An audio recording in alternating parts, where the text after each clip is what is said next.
What does it take for a black man to become dangerous?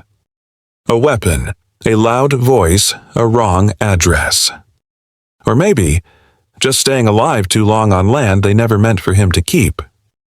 You see, in Fairbridge County, there's a man they call Reuben Langston. Old, heavyset, wears the same straw hat every day, walks slow, talks less, feeds chickens, fixes fence posts, stays out of town business. And yet, he makes some folks nervous, not because of what he says, but because he never explains himself. They say his barn creaks at night, that the wind sounds different near his fields, that his fence never breaks twice in the same place. Folks laugh it off, call him a relic, say he's just another black man clinging to land that could be something. But then, one night, 27 men came, armed, masked, sure of themselves. By morning, only one of them could still speak, and all he said was, "He didn't even touch us, he just knew." This isn't a ghost story, it's a legacy. It's what happens when a man is pushed for too long and decides not to push back, but to stand. If you've ever been misjudged for being too quiet, too slow, too black to belong, stay with this story. Like, share, subscribe, not for algorithms, but for memory. Because Reuben Langston didn't go looking for a fight, he was trying to protect 80 acres and his wife's peace. But when history knocks at your porch with gasoline and a grudge, you don't offer lemonade. You open the barn, and you remember everything they forgot. It begins with a town hall chair, a sideways glance, and the sound of a name they thought had been buried with the cotton. The plastic chair let out a creaking groan as Reuben Langston sat down, but he didn't shift. His thick, calloused hands, knotted like old oak roots, rested quietly on his knees. A straw hat tilted low, covering half his face, just enough that no one could read his eyes. But everyone in the room knew exactly where he was looking. The town council room reeked of cheap air freshener mixed with the must of damp plywood. No windows, no air circulation, just stairs. Reuben was the only black man in the room, not because others weren't invited, but because they already knew better than to come. He dressed like always, a faded checkered shirt, worn overalls, boots still caked with last week's red clay from the soybean fields. No one said it aloud, but the thoughts filled the room. What's he still doing here? What's 80 acres good for? Anyway, just sitting on it, waiting for a price tag. They didn't know that land was made of blood and memory, and he'd never asked it to be grateful. A white man stood up at the head of the room. Navy blazer, khaki slacks, a voice polished by college debate circuits. Cliff Raleigh, the mayor's son, major shareholder of Raleigh Development, the type of man who's never had to wipe sweat from the back of his collar. Before we proceed with the rezoning approval, Cliff began, I'd like to raise a community concern. His voice was marble smooth until it cracked. There's a plot of land at the intersection of Juniper and County Road 9, he said, eyes grazing Reuben but never stopping. That land has been sitting abandoned for decades. A few chuckles rippled across the room, laughter dressed up as consensus. The issue is, Cliff continued, according to my grandfather's records, that land was originally zoned for public use, not for personal memory or overgrown relics. This time, his gaze landed directly on Reuben. Polite smile, but the eyes already evicting. We respect tradition, Cliff said, but tradition can't hold back progress. Reuben didn't speak, didn't blink, didn't flinch, because that wasn't a question. It was a command wearing democracy's suit. From the back row, someone whispered, That land's just sitting there. Could be a school, or housing, something useful. Useful. Reuben's jaw tensed, but his back stayed against the chair, the posture of someone used to silence being mistaken for surrender. Cliff turned away like he'd just scored a win, but Reuben's eyes stayed locked not out of fear, out of muscle memory. And in the stillness between those two men, something began to smolder. Not anger, not hate. Just smoke. The kind that clings to things that have already burned. And Reuben knew that smell. Very well. This meeting didn't start with fire, but it already knew where it would burn. Reuben's silence stretched across the room like the shadow of a storm not yet here. No one dared break it. No one named it. Until a woman's voice rang out clear as a bell through fog. "Madam Chair," the voice called, even and cold. The Langston family's ownership of the Juniper parcel was registered with the county in 1872 under Section 3, Article 14 of the Post-Emancipation Land Transfer Act. Heads turned. Janelle Langston stood there back straight, eyes sharp as a scalpel, earth-toned suit crisply pressed, tiny leather heels making no sound at all. She didn't need to yell. She only needed to stand. Cliff raised an eyebrow, stepped back half a pace. Janelle didn't wait for permission.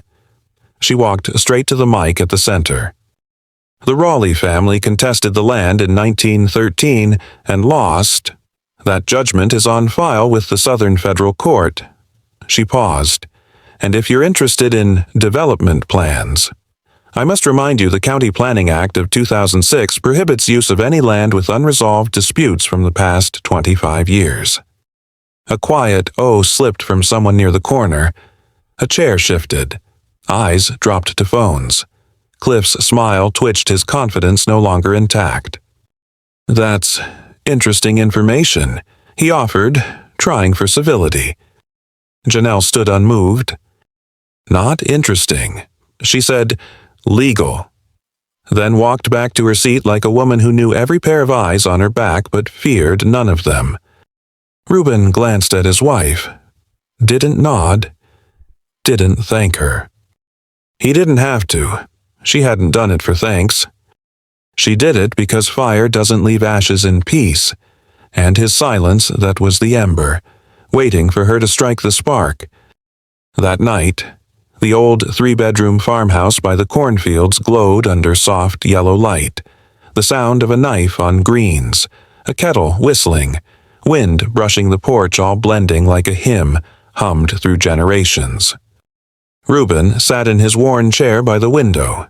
In his lap, a thick leather-bound file, corners frayed, pages tattered. He turned each page slowly. Maps, handwritten notes, newspaper clippings, photocopied court rulings from 1987. Janelle set a hot cup of tea on the table. "Didn't ask?" Reuben spoke, voice deeper than the dark outside. "That Raleigh name pulled the same stunt in 87, tried to force a sale, faked a dispute. I saw it. Only difference I was still in uniform back then. And they didn't dare." He closed the file, eyes still fixed on the land outside, on dirt, on wind, on something circling back. The tool shed sat behind the chicken coop, its gray wood walls silvered by rain, the tin roof ticking when wind passed through. Tariq had never been in there alone, just 3 weeks into the job fixing fences, feeding goats, hauling hay. At 23, he'd expected rural work to be dull. But something about yesterday's meeting wouldn't leave him alone. Mr. Reuben hadn't acted like other old men. He didn't rage, didn't storm out. He just sat there not blinking and made Cliff Raleigh choke like he'd swallowed stone. Tariq nudged the door with his shoulder. It creaked like someone sighing. In the dim light, he searched for a shovel and a coil of wire. But what stopped him was a shallow metal box behind a pile of rat-nibbled feed bags. Not old, not new, but definitely not supposed to be here. Curious, Tariq pulled it out, wiped off the thin layer of dust. Inside were waterproof maps, folded sharp like military kites, each marked in red cameras, sensors, blind spots, choke points. His brow furrowed. Beneath the maps, a thick, clear-covered dossier. The stamp on the first page made his breath catch. Restricted Department of Defense. His heartbeat jumped. What? Was this an anonymous farmer sitting on military-grade documents? He flipped through infrared sensor layouts, seasonal wind patterns, formulas for thermal bait. Nothing about this said traditional farmer. Heavy footsteps outside yanked him back. He slammed the lid shut too late. Reuben stood in the doorway, holding a hoe, tall and still as an untouchable tree. "You looking for something, kid?" His voice wasn't angry, wasn't cold, but it wasn't something you could lie to. Tariq swallowed, pointed at the maps. "You used to serve, huh?" Reuben stared at him for a long moment, then sat down across from him, pulled off his straw hat, wiped his brow with a sleeve. He didn't answer right away. Finally, he chuckled a smile that never touched his eyes. Cool as worn steel. "No," he said, "I didn't serve." He paused, reached down, folded the maps neatly. His voice sank like a shovel into damp earth. "I survived.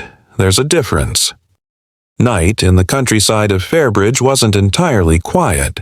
There were crickets, wind, the occasional creak of the chicken coop swinging in the dark, and then the one sound Reuben Langston never ignored, tires crunching on gravel. Low, rhythmic, heavier than the mail truck, lighter than a farm hauler. At first, it was just one night, then every third night, then 2 nights in a row. A silver-gray pickup truck Reuben couldn't quite catch the license plate slowed as it passed his gate. Lights off, engine low. Each time it stopped for exactly 17 seconds, then accelerated away, leaving a haze of dust on the wooden fence and a faint scent of gasoline in the fog. Janelle quietly pulled the curtains down, said nothing the first few times. By the 4th night, she set her tea down cold and exhaled like someone who just heard the soundtrack of an old war film. "Prelude to trespass," she said. Reuben didn't respond. He pulled out an old land survey from the kitchen drawer, marked in red pencil each engine pass a dot, each irregular night a circle. Every time the dog barked but the camera didn't trigger an arrow. Soon enough, he saw the pattern. Every 3 nights, someone tested the fence. Every silent spell was followed by a reverse engine rolling to the edge of the field. "They're not here for a drive," he said quietly. Janelle nodded, eyes still on the window. "They're probing the line, testing lag time, watching how we respond." In the tool shed, Reuben began reinstalling his old infrared sensor system. Not for its value, but its memories the jungle nights in Honduras. Rigging traps by feel, the only sounds being the predator's breath and the faint snap of tripwires. This wasn't a battlefield, just soybean rows, but Reuben knew war often started on paths no one noticed. Tariq asked. "You think it's the Raleighs?" Reuben didn't answer. He was affixing a reflective tab to a post near the stables, designed to trick any night scope into aiming at the wrong place. Janelle carefully wrote in her leather notebook September 5th. 12:43 a.m. No headlights. Pickup. Stopped 17 seconds. Entered from County Road 9. Reversed northbound. When Reuben shut the shed door, he turned to Tariq, voice low and thick like post-rain soil. "Not everyone with teeth bites, but if they think I don't have fangs, maybe it's time to leave a mark.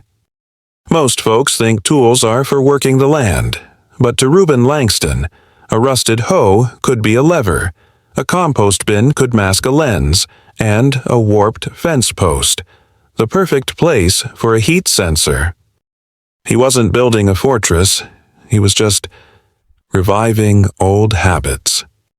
For the next 2 weeks, Reuben spent every afternoon fixing fences, checking wires, replacing locks on the grain shed, to outsiders, Just an old man fretting over early frost. But to Janelle, and gradually, to Tariq, it was the choreography of someone who'd seen fire and now felt the wind shift. "This is an infrared camera." He pointed to a small metal box under the chicken coop's eave. "Don't let the naked eye see it, and don't let it see too much." Tariq stood beside him, fence stake in hand, head tilted, trying to remember the color-coded wiring. "Where'd you learn all this stuff?" Reuben didn't answer. Just tightened a bolt and stepped over to the southern fence where the land dipped and the dusk lingered longest. "Put the fence how you like," he said, pulling thin fishing line from his pocket, "as long as it points the right direction." Which direction? Reuben raised a finger silently. It took Tariq a few seconds to grasp it, the angle where the sunset would blind anyone standing outside the fence, and, at the same time, cast perfect shadows for those watching from within. Tariq let out a soft, "Oh," not from surprise, but from realizing he'd just been taught something without knowing it was a lesson. Reuben gave a faint smile, the kind that didn't reach the corners of his eyes. Watching isn't just knowing who's come, it's knowing who's trying to. In the yard's far corner, he planted a bush of white bellflowers behind it, a slow-motion lens capable of recognizing a face from 40 meters away.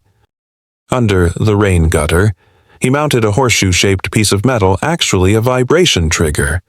Anyone stepping there after midnight would set off the warehouse lights, but dim lights, just enough to make an intruder think they'd been caught, and panic. "Not every fight needs fists," he told Tariq one evening on the barn loft, where the entire property lay in view. "Sometimes, fear alone is enough to make them leave." Tariq stayed silent. He watched Reuben, that worn straw hat, sweat-soaked back, binoculars in hand like a plow. And it clicked Reuben wasn't turning the farm into a base, he was making it. Speak, and listen. September night winds brushed against the tin roof, carrying the scent of young corn and fallen leaves. On a black and white screen at the corner of his desk, Reuben Langston sat still, eyes locked on a playback from the flower bush camera. Time, 2:14 a.m., two shadows, hooded. One held spray paint, the other a stick lookout stance. The sh-sh of the paint Ken hissed through the mic. Letters appeared on the west fence, "Go back to Africa." Jagged, nervous, rushed, but legible. Hurtful if one chose to be hurt. Reuben didn't flinch, didn't curse, didn't rise. He simply rewound the tape, watched it again, saved it to the external drive. Tariq behind him now, unsure when he'd entered, asked softly, "You gonna call the cops?" Reuben powered down the monitor. Stood. Didn't answer. Next morning, he rose earlier than usual. Carrying a small axe, he walked to the west fence. Each chop was clean, measured. He removed the section bearing the white-painted slur, the way a farmer would cut a rotted branch from a healthy frame. All morning, he spoke no words. He wheeled the wood home, set it by the fireplace. Tariq stood in the doorway, confused, coffee untouched. "You're not mad." Reuben placed the wood in the fire, lit the flame. Mad, he sat back, adjusted his straw hat to block the light. The fire caught. It ate the paint like it hated the smell. The letters curled, blistered, vanished in brittle crackles. Reuben watched it like listening to an old sermon. Then he spoke. "Wood remembers, son. It keeps the marks, the cuts, the nails, the words they carve." Tariq nodded, not quite understanding. "But fire," Reuben continued, still watching the blaze. "Fire has a way of forgetting. It doesn't erase. It transforms everything to ash, and that's what the next tree grows from." The young man said nothing, but something cracked inside him, not because he saw Reuben as fragile, but because he saw strength that needed no armor to be real. Outside, the sun began to rise, a late rooster crowed, a window opened, and the fence still stood, silent. But now, it had learned to listen. The acrid smell still hung in the air, nearly 4 hours after the flames died down. It wasn't the smell of ordinary wood smoke. It was the stench of intent, of hatred soaked in gasoline and lit with purpose. The red barn to the south, the one that held hay, tools, and the 2 old horses Reuben had raised since they were foals was now just a skeleton of blackened beams, swaying slightly in the morning mist. A neighbor saw the fire first, called the fire department. They arrived late, or maybe just unhurried. The horses didn't make it. The gate had never been opened. They died screaming in a language Reuben wasn't there to hear. The corner camera had been smashed, the recorder stripped of its battery, but another camera one tucked beneath a distant gutter caught a single, grainy frame, a burning wooden cross, half collapsed in the grass. An image that needed no explanation, and no introduction to this land. Tariq was close to losing it. He ran around the charred remains, clawing at the ash, shouting names of faceless men. They need to be arrested. Did you call the cops? I'm posting this now. People gotta know what just happened. Janelle stood on the porch, her nightgown stained from firefighting water, her face pale with rage, her hands clenched, nails pressing into her skin. They didn't just send a message, she said, voice trembling from restraint. They just started the countdown. Tonight was the opening act. Reuben said nothing. He stepped slowly through the ash, his body heavy not from age, but from the weight of memory. Each time he bent to pick up a scorched beam, he shook his head gently, as if trying to remember the name of something long lost. This was the center post, he murmured, to no one in particular. This one held Eli's saddle. No one asked who Eli was. He placed each burned piece into a wheelbarrow, not to save, but to keep it from being stolen again. Tariq stood beside him, hands trembling. Aren't you angry? Reuben paused. He looked at the boy not with coldness, not with heat, but with the gaze of someone who's watched too many fires and knows some things can't be burned with gasoline. He spoke slowly, like lighting an oil lamp in a windstorm.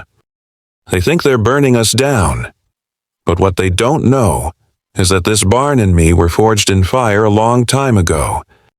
The next morning, while smoke still drifted like smudged ink across the fields, the first headline appeared. Langston Farm burns overnight. Possible insurance fraud suspected. The title was Courtroom Cold, no question mark. Just veiled certainty dressed in neutral language. Janelle slammed the phone onto the table like it had betrayed her. They're fast, she hissed. One night and they've already got the article, the photos, the anonymous sources. Tariq scrolled through a local news site. A quote from a supposed nearby resident read, "We heard a boom. Thought something exploded inside. Maybe he lit it himself for insurance." Simultaneously, an old photo surfaced online. Reuben, standing in desert fatigues, holding a rifle, face stone cold. Bold caption below: PTSD, former soldier turns farmland into fire trap. They're framing him as a ticking bomb, Tariq whispered. Black, old, silent, ex-military. It's the perfect stereotype. Easy to sell. Reuben sat by the window, flipping through old paper files. He said nothing, showed no surprise. He simply marked the date and time of the fire, the location of the destroyed camera, and the names of the 2 horses Bessie and Cole in a worn leather notebook. The media won't write the truth, Janelle said from near the desk, but records stay. Should I post something online? Tariq asked. I could live stream. Say it all. Name Raleigh directly. Reuben shook his head. If you speak, They'll say you were provoked. You're young, black, emotional, easy to twist. He looked directly at Tariq. They don't fear words. They fear proof. He placed a USB drive on the desk, footage from the gutter cam. It's clear, but not time yet. Tariq looked at him in silence. He had never seen someone meet injustice with composure. You're not mad. The question slipped out, like a final spark inside still looking for air. Reuben straightened in his seat, hands clasped. His eyes weren't on the TV or the phone. He watched the wind carry ash across the fields. They use ink to rewrite the truth, he said calmly. Then I'll use ash to remember it. Janelle stepped forward, her hand firm on his shoulder. It's time. We're not just fighting arsonists.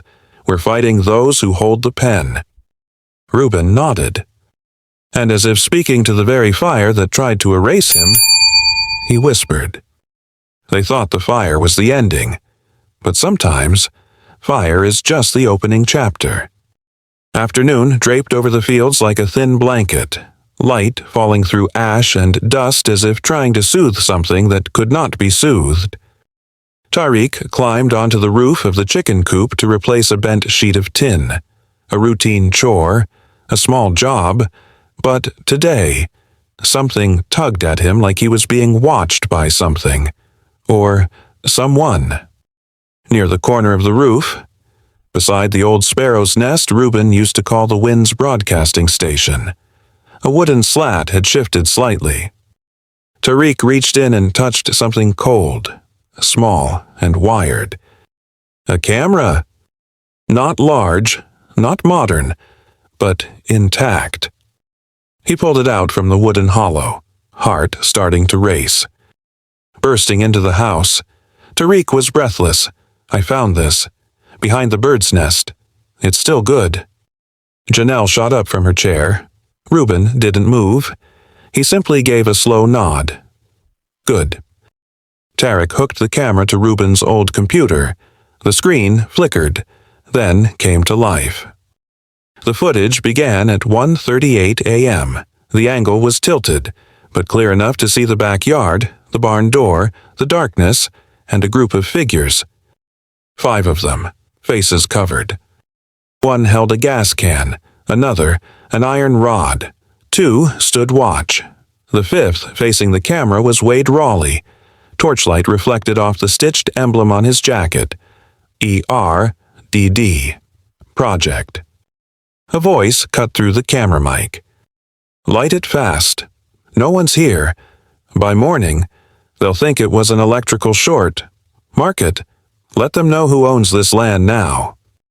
Then came the sound of fuel splashing, the flick of a lighter, and finally the scream of horses. Tariq stopped breathing. Janelle stood frozen, hand covering her mouth. Reuben did not blink. The last image showed the burning cross, leaning toward the camera like a curse left unfinished. The video ended, no commentary needed. Janelle spoke first, her voice shaky but resolute. We have proof, undeniable, unspinnable. Tariq turned to Reuben. You want it out now, I can upload it in 10 minutes. Reuben rose and walked toward the screen. The video's glow reflected in his eyes. It wasn't the red of last night's fire, not ash, not fury. It was the light of a map unfolding. No, he said, his voice low and steady, the heartbeat of a man who had waded through ambushes. Not yet. You want to burn out a fire ant nest? You wait until the whole colony's crawling. He turned, resting a hand gently on Tariq's shoulder. Thank you, son. That bird's nest saw more than we realized. Tariq nodded, eyes still fixed on the screen. For the first time, he saw the old man in the straw hat not just resisting the invaders, but leading the game. From the moment the sun rose until it sank below the horizon, no one saw Reuben Langston. Not inside the house, not out in the fields, not near the chicken coop, the barn, or the shed. The back door was ajar. His familiar straw hat still hung on the wooden hook, boots neatly placed by the mat. His morning teacup still bore a trace of condensation. Janelle kept redialing, but no one picked up. Only the cold robotic voice of the operator answered, "The number you have dialed is currently unreachable." Tariq ran the perimeter of the farm 3 times, checked every usual corner. He called out Reuben's name, loudly, not afraid something had happened, but afraid that Reuben already knew something they hadn't yet discovered. "Maybe he figured it out," Janelle murmured by the window, eyes fixed on the northern dirt road. "Maybe he knew tonight would be the night they came." Tariq gripped the small utility knife he usually used to strip wires. His fear didn't have a clear shape, only a closeness, as if it was breathing beside him. At exactly 11:47 p.m., the sound of engines echoed from County Road 9. 3, then 4, lights off, shadows sliding past the fence like wolves slipping into another man's backyard. 5 men, pistols at their sides, faces covered. They moved toward the horse barn, the one that had already been burned. Seemed they wanted to finish the message. But the barn door was ajar, unlocked. They glanced at each other, narrowed eyes, a nod. The trap was open. So they thought. The first one stepped inside. No one. Just dim yellow light. A brass plate swinging in the breeze, clinking softly. They ran. One whispered. A few more steps forward. A cold draft blew from below the cooling vent system Reuben installed to keep equipment cool. But to those unaware, it felt like someone had just passed. Upstairs. They stormed the loft. Door cracked. A flickering red light. A camera. No, just a fake indicator. They rushed in. No one. Only the sound of footsteps recorded from their own steps minutes earlier. One shouted, "We've been played. That old man's screwing with us." Below, a real camera recorded every move. Far away, hidden in the corn stalks, Reuben lay flat, earphones clipped to the rim of a new straw hat, not on his head, just in his grip. The glow of a small screen lit his eyes, silent, in control. For the first time, Tariq witnessed a war without gunfire, only traps dressed as oversight, baited with fear, letting intruders fall into the weight of their own imagination. And Reuben didn't need to show up, he just needed to disappear at the right moment. What they didn't know, Reuben Langston's farm had no fences, only boundaries. And tonight, every one of those boundaries was closing like the ribs of a fan. The sound trap triggered first. One intruder brushed past the silo, snapping a nylon thread that unleashed a string of tin cans swinging like an alarm. It wasn't wired to anything. But panic doesn't need facts, it only needs suggestion. Another spun, startled, fired 3 shots into the brush. Sparks. Missed. But it was enough to convince the others. We're under attack. Floodlights flared from the chicken coop, blinding them from behind. One yelled, "Lights east side." Simultaneously, a speaker hidden in the fence played footsteps, their own recordings, looped and manipulated. They scattered. Mistake. 3 ran toward the shed. 1 drifted into the cornfield. The last tripped, dropping his radio. No more contact. No direction. Reuben moved like water. Despite his large frame, his steps were leaf-light. He said nothing. He only listened. Calculated. The one cut off from the others became the first target. Reuben waited until the man stood by the fence, back turned, checking his clip. One hand covered his mouth, the other locked his shoulder, a quick pivot down, no sound, just a dry thud. Reuben disarmed him, emptied the mag, tucked the weapon beneath the corn, laid him on his side, so blood wouldn't rush to the head. The second fell trying to climb the cow pen slick from oil Reuben had smeared hours earlier. He slipped, cracked his skull on a planted beam, out cold. The third, the leader of the trio, hadn't been touched, but he began to hear whispers, a voice on a loop. "We're being watched, being watched." It was his own voice recorded during a parking lot meetup 3 nights ago. One bolted, another fired into the darkness. The leader froze. His hands shook. Reuben appeared behind him, quiet as breath. His voice was low. No threat needed. Drop it. The man turned too slow. His wrist locked. Gun kicked away. 1 takedown. Clean. "This ain't war," Reuben said, "but I've been there, and you ain't a soldier." On the rooftop, Tariq watched through binoculars, mouth agape. No gunfire, no blood, just one by one, vanishing from the board. Tonight, they weren't defeated. They were re-educated, taught the difference between a soft target and one with memory. The wind whispered through the corn like a voice leaning into the ears of trespassers. No radios, no calls, no idea what sounds were real. That's when the speakers came alive. No music, no sirens, just a distorted voice still recognizable. The fat old man with the straw hat? Some folks know how to grow. From the southern fence line, some know how to fight. Near the shed's water tanks. I know both. Final line from the chicken coop roof, yellow light flickering, but no one visible. One man collapsed. Another fired wildly, shattering an old welcome sign. No return fire, no footsteps, only wind and words. You call this abandoned land, but you're stepping on blood. Blood doesn't dry, it settles. Tariq, watching from the house's second floor, swallowed hard. He had never seen anything like this. Not a fight, but not peace either. The intruders broke. One sprinted to the gate, slipped into a puddle Reuben made that morning. Another bolted toward the corn's edge, snagged on a bell wire rigged 2 nights prior.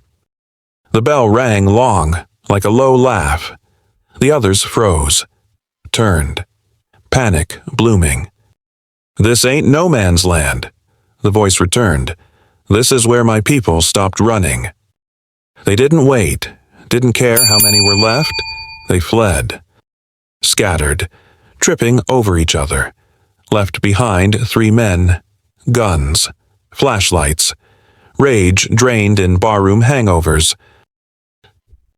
On the roof, Reuben stood still, unmasked, unhidden, only standing. Moonlight glinted off his faded cotton shirt, one hand resting on the chimney long gone cold. He looked down like a lion that had roared, not needing to tear, only to remind them who the hunter truly was. Tariq opened a window, exhaled deep. "You didn't even fire once," he whispered to the wind. Reuben didn't answer. He just watched the trucks disappear into dust and truth. They picked the wrong place, the wrong man, and damn sure the wrong hat. The next morning, before the sun had a chance to dry the mud on the farm driveway, 3 police vehicles rolled in. No sirens, no warning. Janelle, fresh from brewing coffee, spotted uniformed officers through the window. Tariq hadn't even put on a jacket yet. Reuben was already seated on the front steps, straw hat in hand, his eyes seemingly anticipating every step. "Reuben Langston," an officer announced, "holding a warrant. You're under arrest for excessive defensive actions endangering public safety and suspected illegal possession of military-grade equipment." Janelle rushed outside, voice as sharp as a saw. "Excessive. What did you see yesterday?" He defended the farm, no one was killed or seriously injured. The officer didn't reply. He motioned two colleagues to step forward. One clasped Reuben's wrists. The other pulled out his phone from Reuben's pocket. No explanation. "Where's the camera drive?" they asked. Reuben remained silent, turning to Janelle with a brief glance that said, "Don't speak." Tariq stood by the porch, fury turning his throat dry. He did nothing wrong. They trespassed. There's proof. Video. "And that video," the officer replied, "could be doctored. Until our investigation concludes, we're seizing all recording devices for public safety reasons." News spread faster than wildfire. Ex-soldier Reuben Langston, arrested for turning farm into dangerous military-style trap. Fairbridge land, strategic defense, or paranoia. An old photograph of Reuben emerged standing in combat gear, sunglasses on, beside a desert helicopter. Bringing the battlefield home read the caption. Inside the police cruiser, Reuben sat upright. A bruise on his left arm throbbed a minor injury from last night's confrontation, now the only reminder he was still alive. He looked out through the dusty glass the fields, fence posts, and the wooden beams he painstakingly repaired all receding from view along with his memories, now under deliberate erasure. Janelle remained in the yard, her eyes fixed on him. Tariq filmed the police wagon as it drove away. No one cried. No one yelled. Only a layer of silence as thick as ash waiting to ignite again. The media labeled him a delusional old man thinking he's Rambo. Authorities called him a rural destabilizer. And what about the arsonists never mentioned? Only Reuben understood in their eyes. The quiet strength of a black man with memory and skill was the real threat. He was placed in an isolation cell soundproof, low-ceilinged, echoing with the scent of bleach, no windows. A small slit in the steel door where the guard peered every 20 minutes not to check safety, but to confirm he's still here. Reuben Langston was classified as a suspect who may disrupt internal security, a long phrase essentially meaning we're not sure how to handle someone like him yet. No calls allowed for 48 hours. No contact with other inmates. 2 guards escorted him any time he was moved. A black hood was pulled over his head. He wore handcuffs. His charge read on the outside panel, unjustified military-level response, risk of armed resistance. The bruise on his arm had darkened. His left eye was slightly swollen from being shoved during the arrest, but he didn't ask for painkillers, only paper and a pencil. They gave him nothing. On day 3, a new guard, a short Latin man with cropped black hair, lingered longer at the slot in the door. Then, in a low voice, he said, "Fallujah, 2005, Bravo unit pinned down by heavy fire. A SEAL team broke through from the north, saved 8 men. My buddy was one of them." Silence.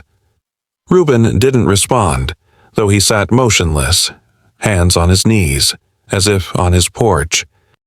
The guard continued, "I know your name. You were in the Pentagon's Roll of Honor. We still talk about that mission." Reuben looked up.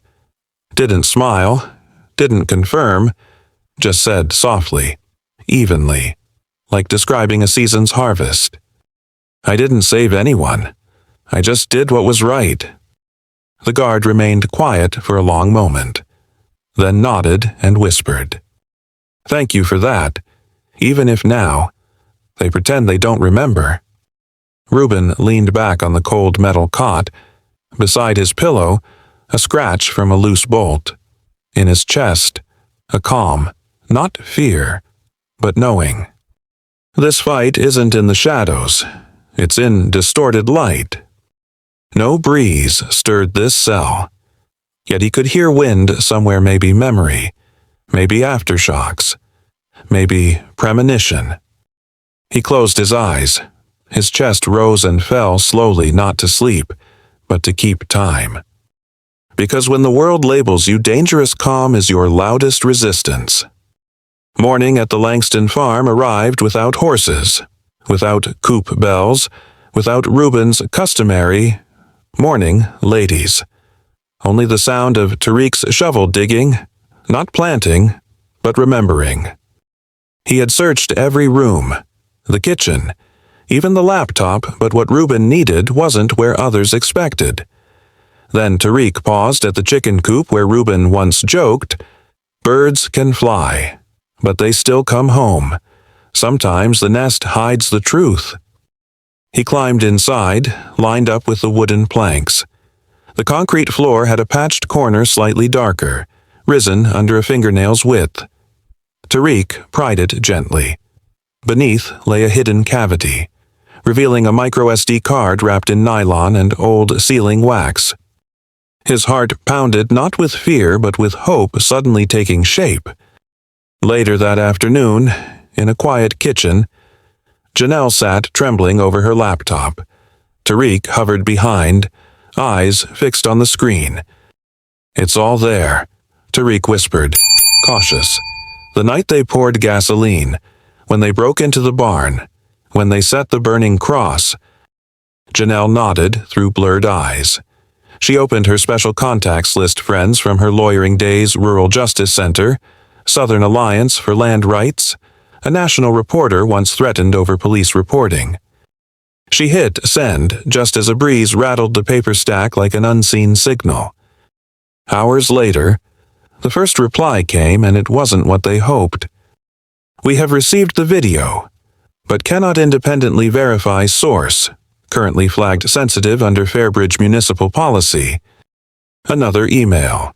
"Sorry, content is tagged as sensitive political material. Review will be delayed." Janelle clenched the mouse, biting back rage. "They blocked us already," she whispered, ice in her tone. "Raleigh didn't just buy land, they bought the feed. They control the data." Tariq stared at the photo of Reuben in handcuffs in the police wagon. "What do we do now?" Janelle closed her eyes a moment, then spoke slowly and clearly. "We still have people, phones, witnesses who saw it themselves. The video will get out even if not through official channels. We'll use barbershops, nail salons, soul food diners, churches, anyone who'll post it." She looked out where the morning light glinted off Reuben's shovel. "And if land has memory," she continued, "then truth knows how to grow in the shadows." Tariq sat alone in the silent kitchen, facing the screen of his phone perched on an old bookshelf. The yellowed overhead light cast a dim glow. Behind him, the paint-peeling wood paneling dripped with age. No filters, no soundtrack, no special effects. Just a 23-year-old black young man, sitting up straight like he was speaking to the whole world. He inhaled, then tapped Go Live. "Hey, everyone." Tariq's voice sounded slightly hoarse. "My name is Tariq Bennett. I'm not a journalist. I'm not a lawyer. I'm just someone living on land where they're trying to erase my grandfather's footprints." He paused, swallowing hard. "Reuben Langston, the man arrested for supposedly threatening public safety, is someone I've worked with for 3 months. He used to be a Special Forces soldier. He was, but here he's just a bean farmer, feeding chickens and patching fences by hand." Hundreds started tuning in. The view count spiked like a heartbeat escaping sprint. "I've watched them smear his name. I've seen old photos twisted to paint him as dangerous. I've seen our video go unbroadcast. I've seen people give the benefit of the doubt to the guy with the lighter, instead of the one trying to put the fire out." Tariq's expression sharpened not with rage but with depth. He didn't speak up before. That doesn't mean he was wrong. He stayed quiet, not out of fear, but waiting for the right moment for truth to stand tall. He paused again, leaning into the camera. "I'm not asking anyone to take my word. I'm asking you to see with your own eyes. The video's posted here. Full length, no cuts, no edits, no voiceover." Tariq ended the live stream, 3 seconds of silence, then over 4,000 shares. The first hashtag that trended on Twitter, Langston Truth. 3 hours later, TikTok exploded with clips. Ruben standing on the barn roof. Tariq brushing dust off the camera. A looped caption. "We aren't lost. We're being watched." A popular black political TikToker reposted with this caption. "Ruben's story is my father's story. It's the story of every black person deemed dangerous simply for staying put on land they owned." Janelle set her phone down, hands trembling. She looked at Tariq as though seeing him anew, no longer the stubborn kid who launched that live stream. "You did good," she said. Tariq gazed across the field once the site of the burned barn, now illuminated by the glow of phone screens, lighting witness for its own truth. "I just said what he chose not to say," Tariq replied. "Sometimes, memory needs a microphone." The video spread like underground roots, silent, stable, and sprouting in the driest of places. 3 days later, Ruben Langston was no longer just a Fairbridge headline, he was living history, reawakened from signatures, statutes, and the community's former silence. From Mississippi, a man posted a voice message on Twitter. "I'm Mae Johnson's son. In 1998, my farm in Camilla burned down. They said it was an electrical fire, but I saw Wade Raleigh by the fence with a torch. Today, I'm speaking up.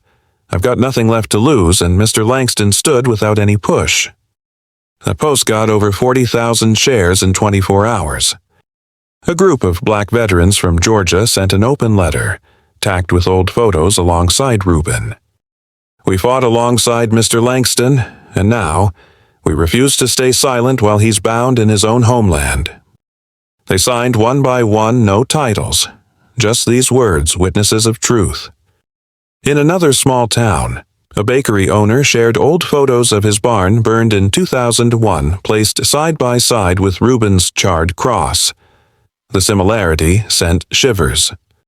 That evening, Janelle scrolled her email and saw a message from an anonymous sender with this subject line, "I've stayed silent too long."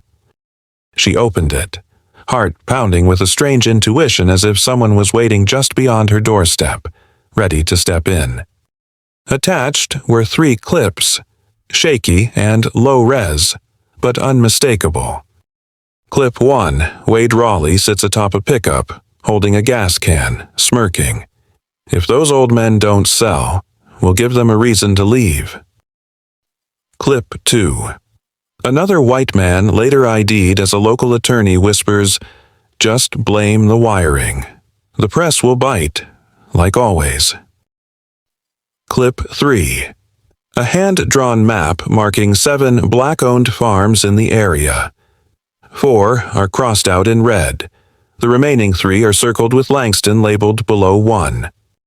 Janelle sat bolt upright, heart pounding as puzzle pieces clicked. Tariq entered, noticing her gaze. "Something wrong?" he asked softly. She turned the screen toward him.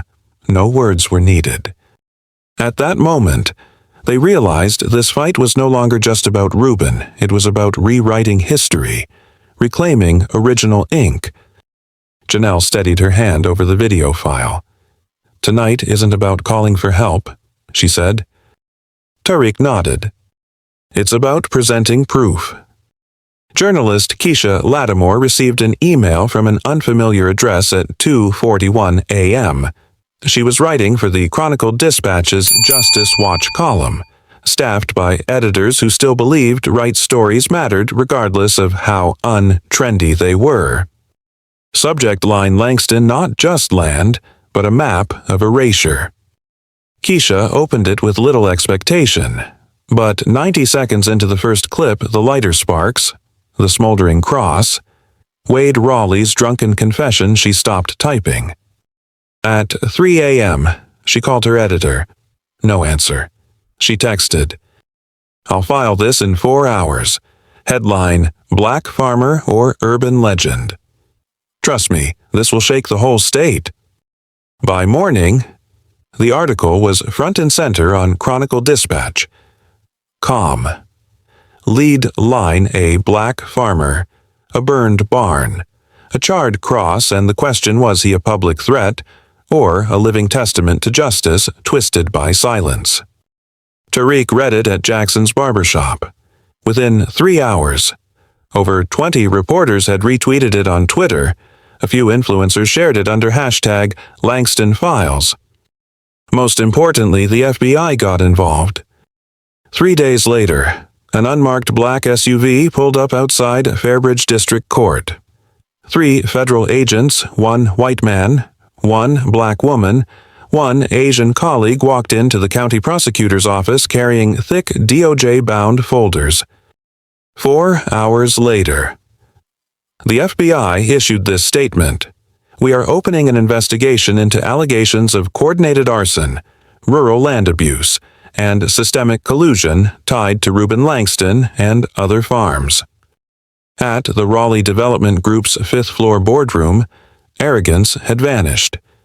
Wade pounded the table, red-eyed. They said they could delete the video, control the press.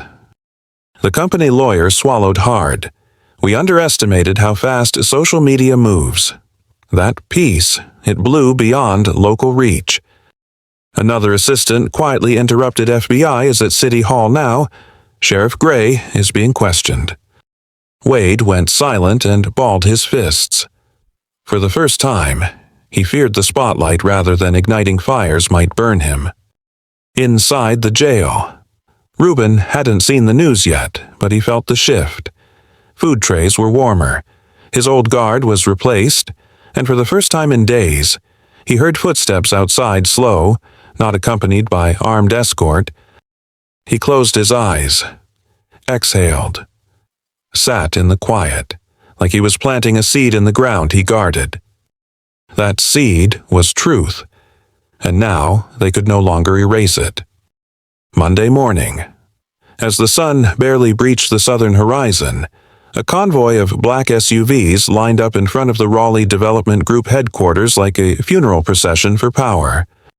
No sirens, no guns drawn, just a quiet arrival, undeniable and absolute.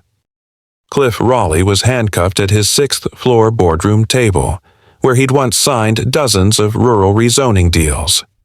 His face went pale as agents read the charges. Conspiracy to fraudulently seize land. Deliberate destruction of private property. Aiding and abetting federal arson. Exploiting community development programs to coerce property transfers. He opened his mouth to argue. We were following an urban growth strategy but was cut off by the stack of files placed before him, hundreds of internal emails, wire transfers to county officials, decrypted chat logs. One message read, "Langston will be the trigger. Once he crosses a line, the whole region will accept relocation."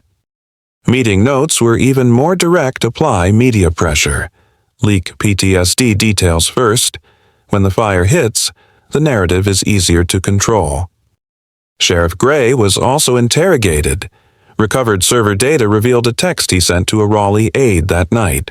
"I'll reroute patrol off County 9. Call it giving them a window of reaction." 9 people were indicted within 48 hours.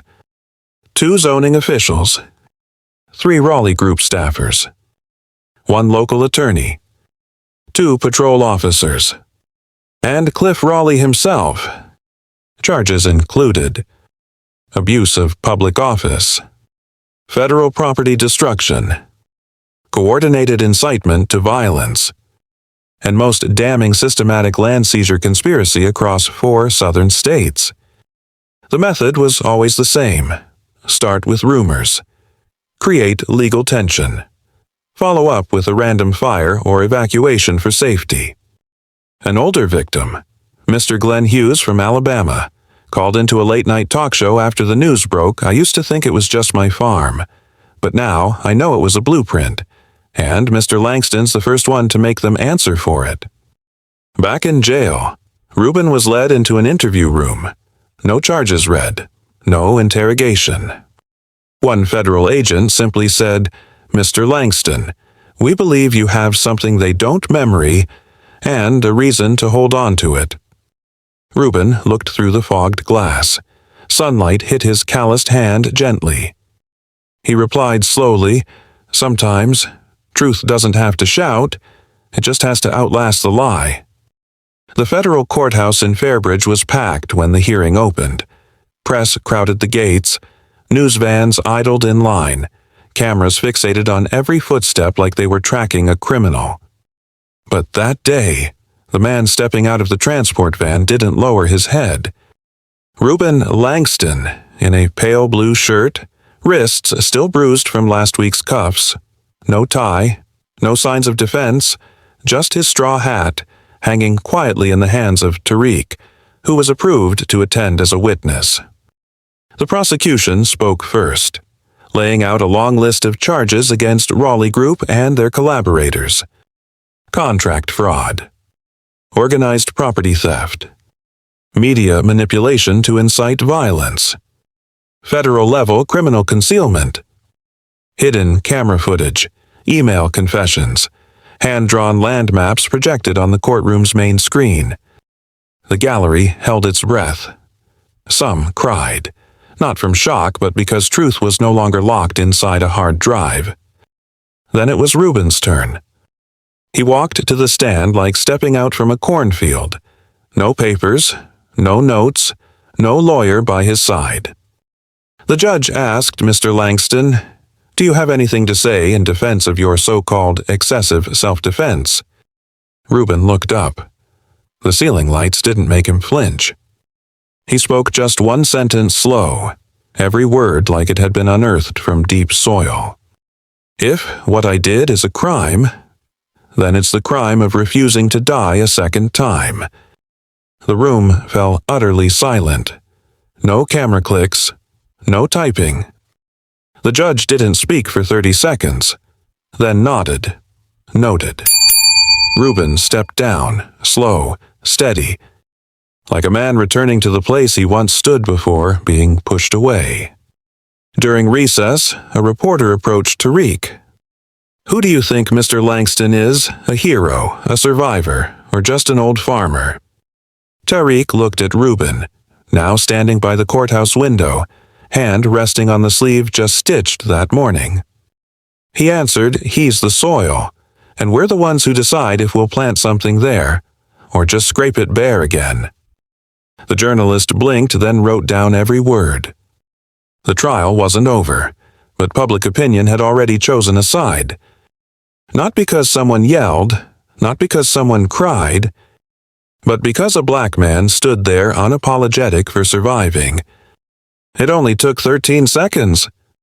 13 shaky, secretly recorded seconds. No editing, but enough to burn down a PR team worth millions. The video aired on a midnight broadcast. The anchor could barely mask her disbelief. A newly leaked clip shows Cliff Raleigh, current CEO of Raleigh Group, and now a federal defendant directly issuing racial threats and slurs. In the video, Wade Raleigh, drunk, face flushed, beer in hand, stood near the Langston fence. He hurled a rock at a passing black cat and screamed, "You black scum keep crawling back here. I'll burn you out just like my granddaddy did." He then turned to a subordinate, pointing at the truck. "Bring the gas. I'm not bluffing. I like the smell." The next day, the courtroom was as silent as an empty chapel. No rebuttals, no alternate views, just a truth too solid for lawyer speak to bend. 3 hours later, the ruling came. Cliff Raleigh, 28 years in federal prison, no parole. Co-defendants, 12 to 25 years, based on involvement. Raleigh Group, all assets frozen. Some lands returned to dispossessed owners. Locals gathered outside not to celebrate, but to witness. No applause, just nods, and long stares like roots finally reaching water after years of drought. That afternoon, inside Fairbridge Police Department, Lieutenant James Lopez, who had stood guard the night Reuben was arrested, opened a desk drawer. He pulled out a pre-printed form, resignation letter. He quietly unpinned his nameplate. Not out of fear, but because the uniform no longer held him upright. On the way out, he passed the 1997 police team photo under a faded slogan, "Serve justice, not power." James paused, signed the paper, then walked straight out. Never looked back. At home, Janelle stirred a pot of rice. Tariq typed a new blog entry for Guardians of Soil. His phone buzzed. A message: "We want to interview Mr. Langston for a national documentary. Not about the land, about memory." Tariq glanced out the porch window. Reuben was mowing the lawn. Slow, just like always. He stepped outside and called, softly, "Do you know you just won?" Reuben didn't look up. He just said, "One we win when the land stays, when the trees grow back, when our kids know where they came from. That's when we call it a victory." The day Reuben Langston was released. The sunlight fell like it, too, was being cautious. There were no bands, no banners, just a long line of townspeople standing along the red dirt road, stretching from the prison gate all the way to the edge of the fields he once tilled. Tariq parked the truck at the head of the line. Janelle sat in the passenger seat, holding a piece of old cloth, folded like a modest gift. She handed it to Reuben as he stepped out. Inside was the straw hat, still faded, still battered, still not meant for any other head. "We're going home, Mr. Langston," she said. He nodded, saying nothing. Just met the eyes of each face elders holding water, teenagers raising phones, children wearing hand-drawn chalk signs that read, "Welcome back, Uncle Reuben." A man approached dark-skinned, eyes clouded by age. He laid a hand on Reuben's shoulder. "I'm Jim Price's grandson, back in Albany. You stood with my father. Nobody remembers that, but I do. Now it's my turn to stand with you." At the farm, the grass had been cut, the barn repainted, and a new sign had been staked in the yard. "Langston soil not for sale, not for fear." Tariq raised his camera, but Reuben lifted a hand. "Not yet," he said. "Right now, we listen." Janelle stood in the yard, holding a mic in front of a small crowd of journalists and neighbors. She didn't raise her voice. She spoke just loud enough for anyone truly willing to hear to fall silent. Today is not just the day a man came home. It's the day we affirm we never left. They thought they could erase us from the land, the map, the memory. But Reuben proved this silence can grow roots, and starting today, we'll tend to it like a real garden. She lifted the sign, announcing the Langston Rural Legacy Fund is now official. The applause didn't explode. It pulsed steady, like the heartbeat of a community pulled back from the edge. The fund would protect rural black-owned land. Legal defense against forced eviction. Grants for soil recovery. Education on land rights. Basic surveillance for farms under threat. Reuben stood in the back, said nothing.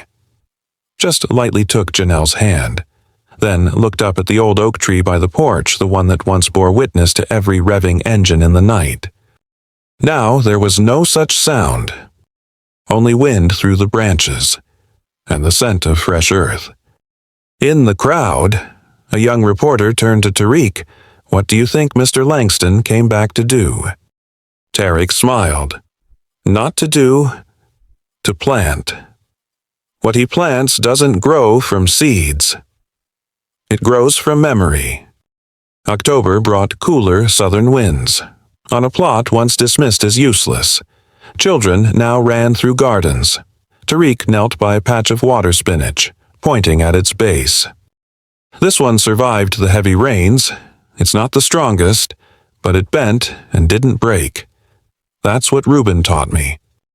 A little black girl looked up, eyes shining. So, plants can learn.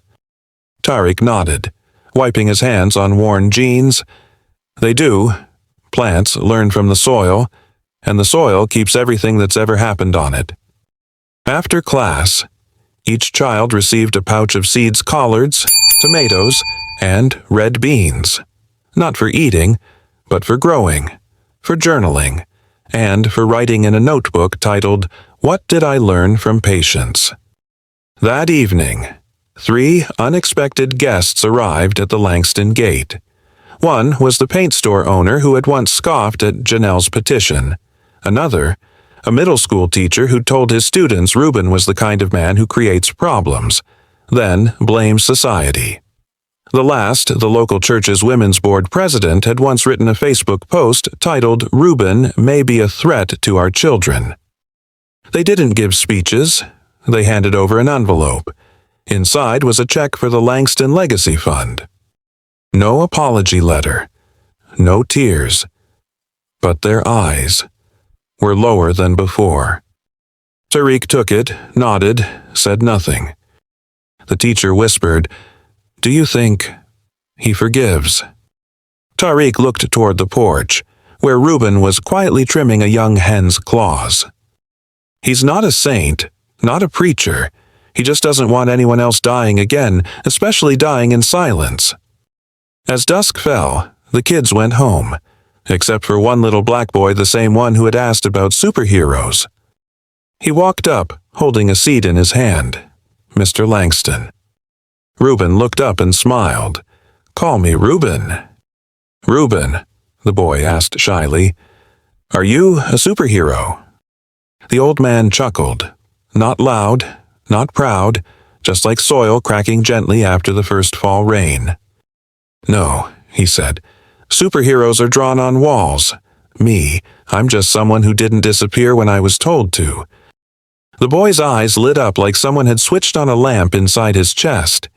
He ran off, shouting, "I'm going to grow a justice bean, like Reuben." The wind stirred softly. Reuben watched him go, eyes closed. His hand still gently brushed the hen's feathers as if touching time itself, thick, soft, and still growing. That final fall night, the government-issued porch light fell over the rows of vegetables like a warm blanket. Neighbors gathered around an old oak table. Children ran with lanterns.